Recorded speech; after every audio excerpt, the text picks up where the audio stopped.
Eu olhei hoje uma questão que foi cobrada no concurso da Defensoria Pública do Rio de Janeiro no ano de 2023, envolvendo o termo inicial da prescrição da pretensão executória, que eu achei muito interessante e vou resolver essa questão aqui hoje com você. A questão envolve termo inicial da prescrição da pretensão executória. Eu tenho um vídeo gravado no canal a respeito do termo inicial da prescrição da pretensão executória.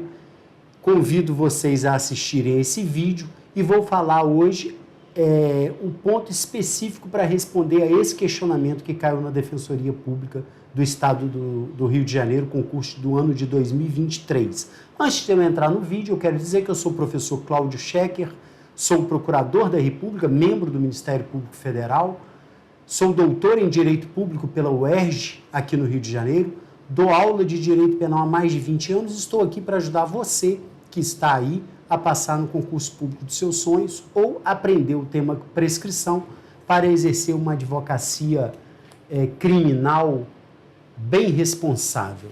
Então vamos lá. Primeiro eu quero dizer o seguinte, estabelecer com você que aconteceu o fato criminoso, surge para o Estado o que se chama de pretensão punitiva.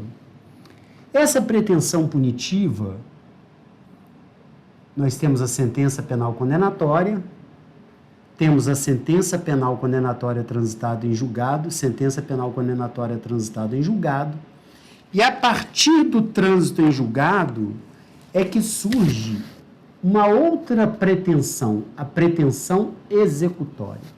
Então, há uma virada de chave aqui. Até o trânsito em julgado em definitivo, o que existe é pretensão punitiva. Pretensão punitiva. Ela vai daqui até o trânsito em julgado. Isso aqui tudo é pretensão punitiva do Estado.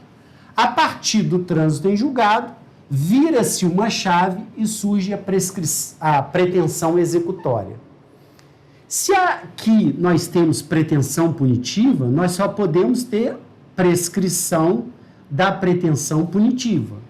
E aqui nós teremos prescrição da pretensão executória. Ok?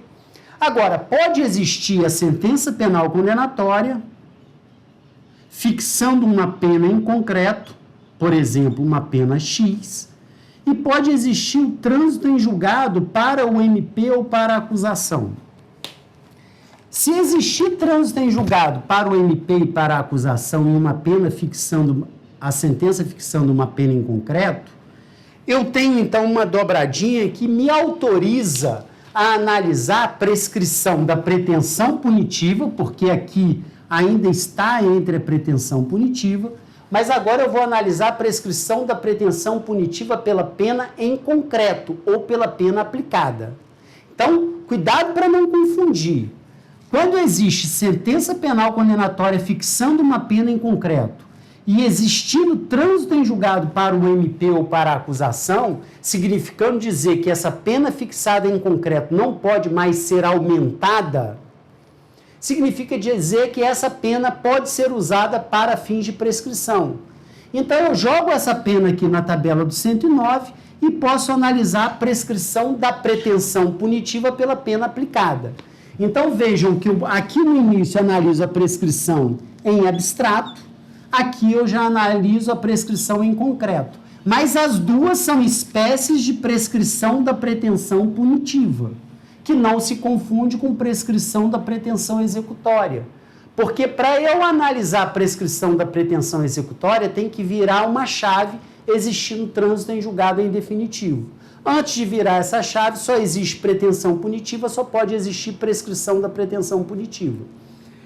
Havendo pena em concreto, se eu analiso da sentença para trás é prescrição retroativa, se eu analiso da sentença para frente é prescrição intercorrente ou superveniente.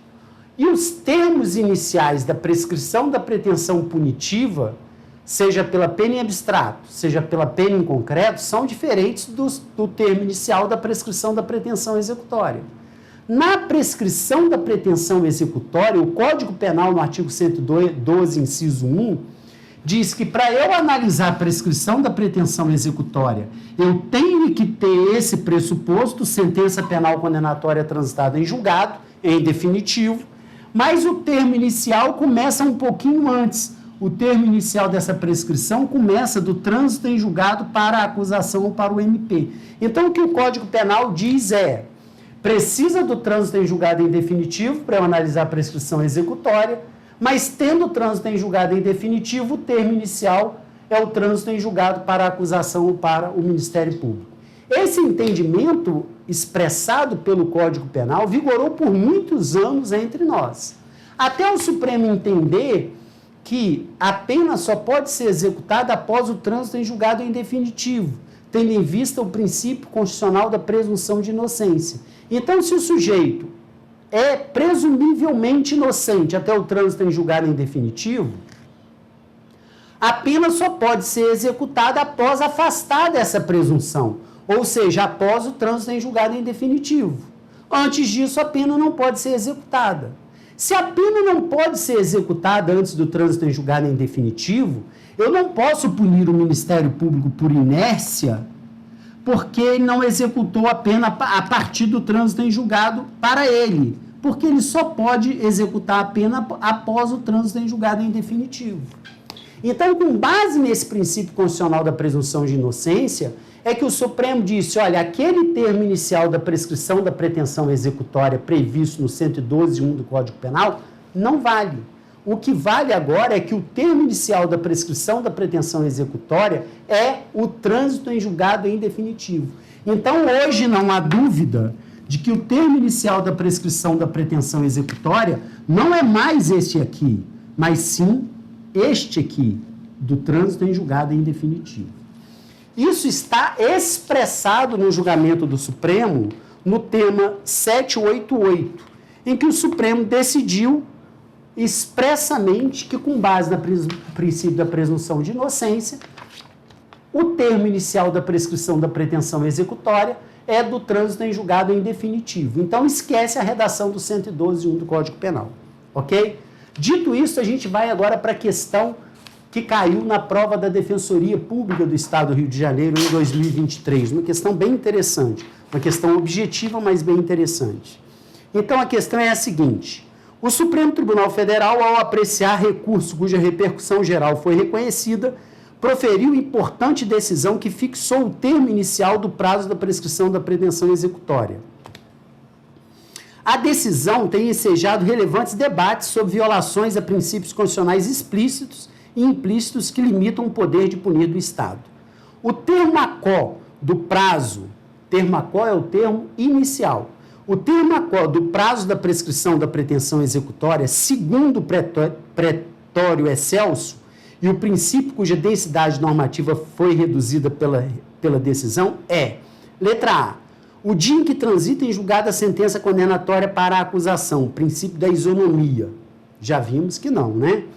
Princípio em que transita em julgada a sentença condenatória para a acusação, princípio da presunção de inocência. Não. Letra C, o dia da publicação da sentença condenatória recorrível, princípio da retroatividade da lei mais benéfica. Também não. Letra D, o dia em que transita em julgada a sentença condenatória para ambas as partes. Princípio pro homini. Essa opção de resposta está correta. Por quê? Porque aqui o Supremo Tribunal Federal valorizou o princípio constitucional da presunção de inocência, dando ênfase a esse princípio junto com as normas de direito internacional. E as normas de direito internacional consagram esse princípio da presunção de inocência em defesa dos direitos humanos. Então, essa decisão do Supremo Tribunal Federal, que agora considera como termo inicial da prescrição, o termo inicial da prescrição da pretensão executória, a sentença penal condenatória transitada em julgado para ambas as partes, ela é, sim, pro homini, favorável aos direitos fundamentais, aos direitos humanos, né, melhor dizendo. Então, essa letra de opção, letra de D, está correta. Letra E, do dia em que transita em julgado a sentença condenatória para ambas as partes, princípio do duplo grau de jurisdição. Não foi essa a razão que fez com que o Supremo mudasse o entendimento a respeito do termo inicial da prescrição da pretensão executória. Aqui, o que fez o Supremo mudar o entendimento foi o princípio constitucional da presunção de inocência, e isso favorece os direitos humanos, e por isso é um princípio pro hominem. A decisão do Supremo Tribunal Federal foi reforçar o princípio da presunção constitucional de inocência, que é consagrado em território brasileiro pela Constituição da República, e também reforçar esse princípio constitucional, que também é consagrado em normas de direito internacional, tratados internacionais em que o Brasil é signatário. Então, a letra correta, a opção correta de resposta é a letra D. D de dado. Eu espero que você tenha entendido a explicação de hoje. Se você estiver gostando dos vídeos que eu estou colocando aqui no canal, considere seriamente a possibilidade de se inscrever no canal, dar um like neste vídeo, comentar o vídeo e, mais importante, partilhar o vídeo com os amigos que estão também estudando direito penal. Fique com Deus e em paz.